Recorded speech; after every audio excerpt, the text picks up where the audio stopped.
Il y a de nombreuses années, dans le royaume de Fagi, vivait un roi nommé Olu. Le roi Olu gouvernait avec justice et était aimé de son peuple. Les gens disaient d'Acholi toujours « Vive le roi Olu » et chantaient ses louanges dès qu'ils en avaient pour l'occasion. Beaucoup de villageois, entraient souvent en troupeau dans le palais, les accueillaient toujours chaleureusement. En fait, certains visiteurs réguliers venaient au palais principalement pour la nourriture qui y était toujours disponible. Il y avait toujours beaucoup de nourriture et de boissons dans le palais. La reine veillait également à ce que les visiteurs soient mis bien nourris, mais sous la bonté de la reine Bisola se cachait une tromperie. Il y a exactement 1 an, la reine Bisola a donné naissance à un enfant et la nouvelle s'est rapidement répandue, déclenchant la joie dans tout le royaume. La célébration dans le palais a duré 7 jours car le peuple se réjouissait de savoir que leur roi avait enfin un héritier mâle après la naissance de 2 filles. Le roi Olu était si heureux d'avoir enfin un successeur que sa joie n'avait pas de limite, car il craignait que le trône ne passe à une autre famille après sa mort, en raison de l'absence d'un fils. Cependant, lorsque la reine Bisola a accouché, elle a découvert que le bébé n'était pas un garçon, mais une fille. Désespérée, la reine pleurait inconsolablement en voyant ses attentes détruites. La sage-femme, consciente de la pression, a suggéré qu'elle pouvait annoncer que le bébé était un garçon, car personne ne ferait la différence si elle gardait le secret. Il y a 1 an que Eid est née, une très jolie petite fille, mais la reine Bisola l'a empêchée de jouer autant avec ses sœurs et les autres enfants du palais. « Maman, pourquoi ne puis-je pas jouer autant que les autres enfants ?» demandait-elle parfois à sa mère. « Ma fille, tu es différente et spéciale. Et tu deviendras la tête du trône de ton père. Alors tu dois te comporter comme un prince et un roi en devenir. »« D'accord, maman, » répondait Eid. Eid n'était pas heureuse de la décision de sa mère parce qu'elle voulait vraiment être comme les autres enfants, mais elle obéissait quand même à sa mère. En grandissant, Bisola était la seule personne à habiller Eid depuis son enfance, car elle l'habillait comme un garçon. Tout le monde, y compris le roi, pensait qu'Eid était un garçon. Quand Eid a eu 13 ans, sa poitrine a commencé à se développer, ce qui a vraiment piqué sa curiosité. Elle savait que les femmes avaient des seins. Elle les a montrés à sa mère, la reine Bisola, qui l'a supplié de ne le révéler à personne, lui promettant qu'elle lui expliquerait tout quand elle aurait 16 ans. Bisola a enveloppé la poitrine d'Eid avec un tissu et a veillé à ce qu'elle paraisse plate jusqu'à ce que la croissance s'arrête. Eid avait 16 ans quand la reine Bisola lui a révélé les détails du secret qu'elle avait gardé pendant des années. Eid a pleuré, suppliant sa mère qu'elle était fatiguée de vivre une vie fausse et qu'elle était épuisée d'être vue par tous comme un garçon et non comme une fille. « Tu ne peux pas nous faire ça », supplia Bisola. Si les villageois découvrent la vérité, ils nous exileront et ton père, le roi, perdra le trône. S'il te plaît. » Bisola supplia. Eid était blessée et frustrée, mais elle ne pouvait rien faire car elle était allée trop loin, et pendant 16 ans de toute son existence, les gens croyaient qu'elle était un garçon, y compris son père, le roi. Le roi Olu était si viril que tout le monde, y compris Bisola, se disait qu'Eid était un garçon. Indépendamment de la vérité, le roi Olu aimait tellement Eid, et la raison de son amour pour Eid n'était pas sans fondement, car Eid était l'héritière du trône et se comportait aussi comme son père Olu. Le roi Olu voyait en Eid son jeune lui-même.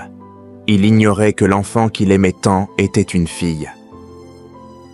Le roi Olu a enseigné à Eid comment combattre et faire la guerre. Le roi Olu était un célèbre guerrier avant de devenir roi.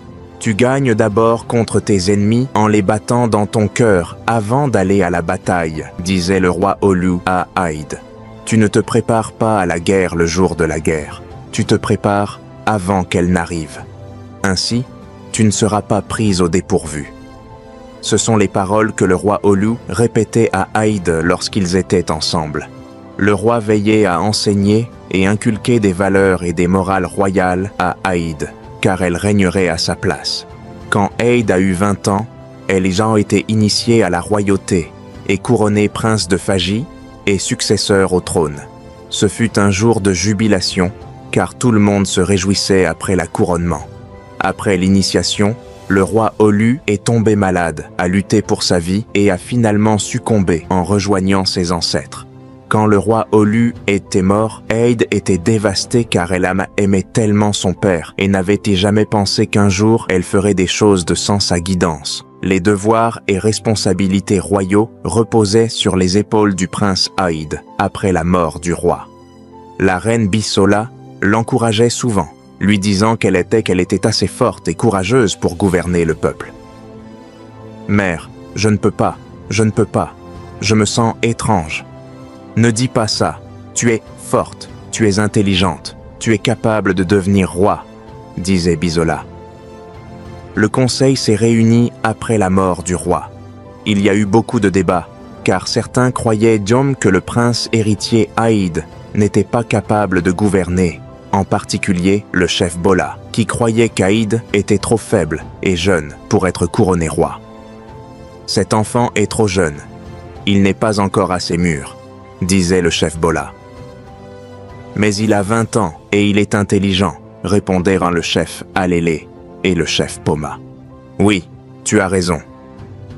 Il est assez vieux pour devenir roi. » Le chef Bola était le seul à être en désaccord, et il a donc pensé à des moyens de convaincre les autres chefs de le soutenir. Son principal plan était de discréditer le prince Aïd et de manipuler les autres chefs pour qu'ils soutiennent son propre ascension au trône.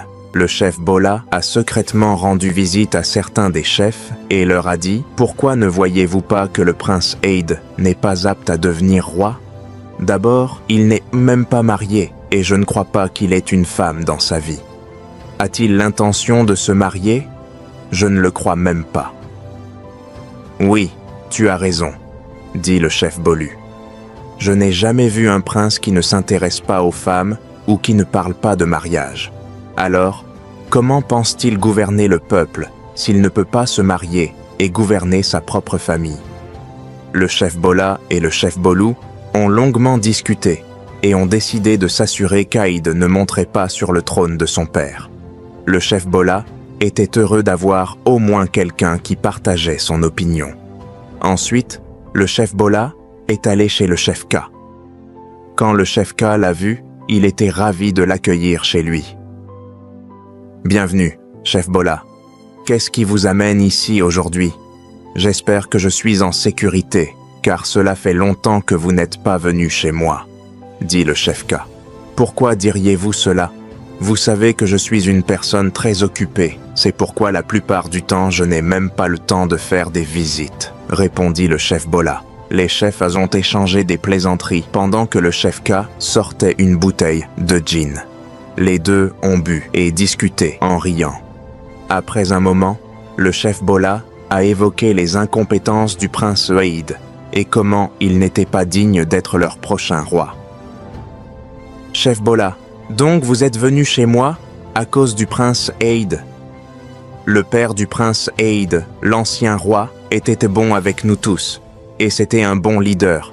Alors, pourquoi parlez-vous de son fils avec tant de venin ?» dit le chef K. « J'ai toujours su que vous étiez une mauvaise personne, mais pas un traître. »« Ah, chef Bola, ayez un peu de respect pour notre défunt roi, » ajouta-t-il. « En fait, sortez de chez moi. »« Vous me mettez à la porte ?» demanda le chef Bola. « Oui, sortez !» répondit le chef K. Le chef Bola quitta la maison du chef K en colère, car il n'était pas d'accord et ne voulait pas l'écouter.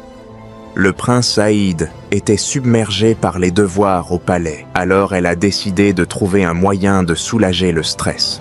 Un jour, le prince Aïd s'est échappé du palais. En arrivant à la montagne, elle s'est changée en vêtements féminins et a marché jusqu'à un endroit très tranquille.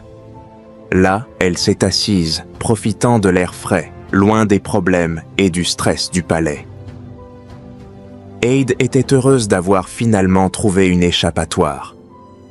Elle a trouvé du réconfort dans ce nouvel endroit où les prétentions et les problèmes ne la suivèrent pas. Alors qu'elle admirait l'environnement et s'amusait, elle a soudain entendu un coup de feu. Elle s'est cachée car elle craignait pour sa vie. Peu de temps après, un jeune homme s'est approché d'elle avec une arme. Eid était effrayée car les gardes du palais n'étaient pas près d'elle. « S'il vous plaît, ne me tuez pas, s'il vous plaît, ne me tuez pas », suppliait Eid au jeune homme. « Je ne suis pas un assassin, mais un chasseur. J'ai pointé mon arme vers vous car j'ai pensé voir un animal sauvage. Je suis désolé si je vous ai vraiment effrayé et je suis heureux que vous ne soyez pas blessé, dit le jeune homme en s'approchant d'elle pour s'assurer qu'elle n'était pas blessée. Je m'appelle Marco. Je vis dans le village voisin, mais mes parents sont de ce village, dit-il. Et comment t'appelles-tu? Eid regarda le chasseur et s'enfuit immédiatement sans dire un mot. Elle atteignit l'endroit où elle s'était initialement changée et remit son costume princier qu'elle portait avant de quitter le palais. Personne n'a remarqué l'absence d'Eid pendant tout le temps où elle était sortie du palais. Elle était heureuse que personne n'ait remarqué son absence et espérait passer plus de temps dans la montagne. Ce fut une semaine chargée pour le prince Eid, car les affaires au palais étaient accablantes. Elle n'a pas trouvé le temps de s'échapper cette semaine-là. La semaine suivante, Eid a terminé de gérer toutes les affaires du palais et s'est enfuie sans que les gardes ni personne au palais ne la remarque. Elle s'est changée en vêtements féminins et a marché jusqu'à l'endroit où elle s'était arrêtée la dernière fois. Elle était inquiète de la présence possible de Marco, le chasseur qui avait failli lui tirer dessus la fois précédente. « Toi encore », dit Eid avec colère. « Sors de ma vue tout de suite. » Elle se rendit vite compte qu'elle sonnait autoritaire, comme elle se comportait habituellement au palais. Elle retint son souffle et se dit qu'elle devait se calmer. « Je suis désolée, je veux dire, que fais-tu ici encore ?»« Tu chasses seulement autour de cette zone ?» demanda Eid. « Non, je ne chasse pas seulement ici, mais la façon dont tu t'es échappé la dernière fois m'a vraiment inquiété et j'ai pensé te vérifier au cas où tu reviendrais ici. Depuis ce jour, je suis toujours venu ici, mais je ne t'ai pas trouvé. Je suis heureux de te revoir. Dis-moi, comment vas-tu? J'espère que tu vas bien, dit Marco. Je vais bien, répondit Eid. Les deux échangèrent dans des plaisanteries et commencèrent à parler. Ils parlèrent longuement et il faisait presque nuit quand Eid se rendit compte qu'elle avait laissé sa réalité derrière elle. Elle se leva immédiatement et dit au revoir. Au revoir. S'il te plaît, attends, dit Marco. Mais Eid était déjà parti. Quand Eid était rentrée chez elle, sa mère l'attendait en silence dans sa chambre. Dès qu'Eid s'est glissée, elle a été surprise par la présence de sa mère. « Mère, que fais-tu dans ma chambre ?»« Dis-moi, d'où viens-tu » demanda Bisola. « Mère, s'il te plaît, pourquoi me poses-tu cette question? Rappelle-toi que je suis le prince héritier et le futur roi. Pourquoi me poses-tu cette question de cette manière? S'il te plaît, fais attention. Je ne sais pas ce que tu fais, mais quelque chose ne semble pas correct. S'il te plaît, ne fais rien que tu regretteras, supplia Bisola. Eid quitta la chambre. Cela devint une routine pour Eid de toujours s'échapper du palais pour rencontrer Marco. Eid s'attacha tellement à Marco qu'elle imaginait chaque jour comment ce serait de le rencontrer. Ils parlaient et regardaient dans les étoiles ensemble. Le jour semblait incomplet, sans qu'Eid s'échappe pour voir Marco. Eid est tombée amoureuse de Marco, sans même s'en rendre compte. Un jour, Marco a demandé à Eid dans leur lieu habituel « Qui sont tes parents? J'aimerais les rencontrer. » « Pourquoi ?» demanda Eid, car elle savait que si Marco découvrait sa véritable identité, il y aurait un grand problème. Eid a dit à Marco qu'elle était orpheline et que ses parents étaient morts quand elle avait 5 ans. Marco ressentait vraiment de la peine pour elle et l'a embrassée. Puis a suivi un baiser inattendu. Quand Aïd était rentrée au palais, elle ne pouvait pas arrêter de penser aux beaux moments qu'elle avait partagés avec Marco. Un jour, le conseil a convoqué une réunion avec le prince héritier. Tout se passait bien, jusqu'à ce qu'Aïd se perde dans ses pensées, pensant à Marco et au baiser. Aïd était si absorbée qu'elle n'a pas entendu la moitié de ce qui s'est dit lors de la réunion. Le chef Bola a remarqué la distraction d'Aïd et a dit « Mon prince, es-tu là ?» Aïd est revenu à la réalité, se sentant embarrassé. Lorsque la réunion s'est terminée et que tous les chefs se sont dirigés vers leur maison, le chef Bola a parlé et s'est moqué du comportement embarrassant du prince héritier lors de la réunion. « C'est le genre de personne que les gens veulent comme roi », dit-il sarcastiquement. Le reste des chefs le regarda et chanta « Qu'ai-je dit de mal ? N'était-ce pas évident qu'il n'était pas prêt à être roi ? N'est-ce pas évident qu'il n'était pas assez homme pour devenir notre roi ?» Les autres chefs le regardèrent et passèrent rapidement devant lui. Le conseil et les anciens fixèrent une date pour le couronnement du prince héritier. Aïd était vraiment perturbée car elle était tombée profondément amoureuse de Marco. Le jour du chasseur, le sentiment était réciproque car Marco l'aimait beaucoup. Mais Aïd savait qu'il n'y avait aucun moyen pour elle de continuer une relation. À quelques jours du couronnement, elle décida d'aller voir Marco une dernière fois avant de devenir roi. Elle savait que Marco ne la reverrait plus jamais, ni ne la reconnaîtrait lorsqu'elle deviendrait roi, en raison de son déguisement. En arrivant à la montagne, Aïd se changea en vêtements féminins et marcha près de l'endroit où elle se rencontrait habituellement avec Marco. Elle appela Marco de loin et marcha vers lui. Soudain, il y eut un fort bruit. C'étaient les voix de tous les chefs du village. « Ah, traître et menteur! Alors, tu es une femme depuis tout ce temps, pas un homme !» crièrent-ils tous. « Je te l'avais dit. Voici la personne qu'ils veulent m'y faire roi !» tonna le chef Bola. « Une femme !» se moqua-t-il sarcastiquement. Comment se fait-il que nous ne l'ayons jamais su?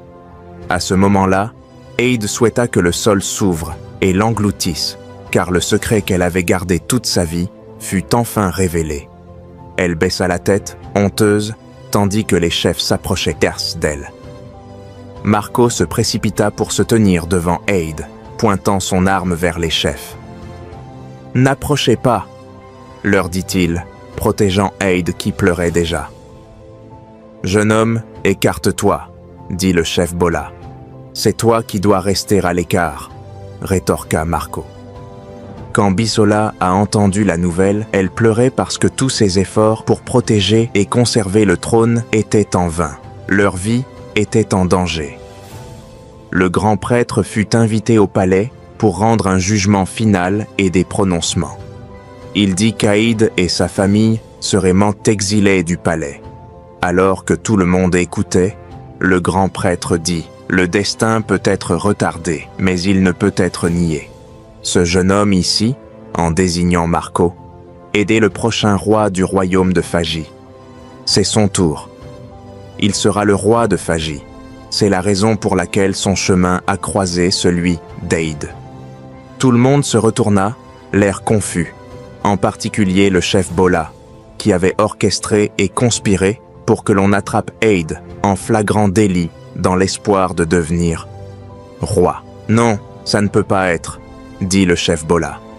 Marco était confus et ne comprenait pas ce qui se passait. Il avait seulement suivi Aïd au palais pour la protéger des chefs qui voulaient mal lui faire du mal, mais il était vraiment confus. « Jeune homme, tu as du sang royal. Tes ancêtres sont de la royauté. Donc tu es le suivant dans la lignée pour devenir roi, » dit le grand prêtre. Immédiatement, le chef Bola s'effondra, car tous ses plans et efforts s'effondraient juste sous ses yeux. Marco fut couronné roi de Phagie. Il épousa Aïd, qui devint la reine de Phagie. Aïd et Marco eurent 3 enfants. Merci d'avoir écouté cette autre histoire. J'espère que vous avez appris des leçons précieuses de cette histoire. Dites-moi ce que vous avez appris dans les commentaires. je serai là pour répondre. Dites-moi d'où vous lisez ceci. Abonnez-vous à la chaîne pour plus d'histoires africaines intéressantes. Veuillez partager cette histoire avec vos amis et vos proches. À la prochaine. Pour l'instant, au revoir.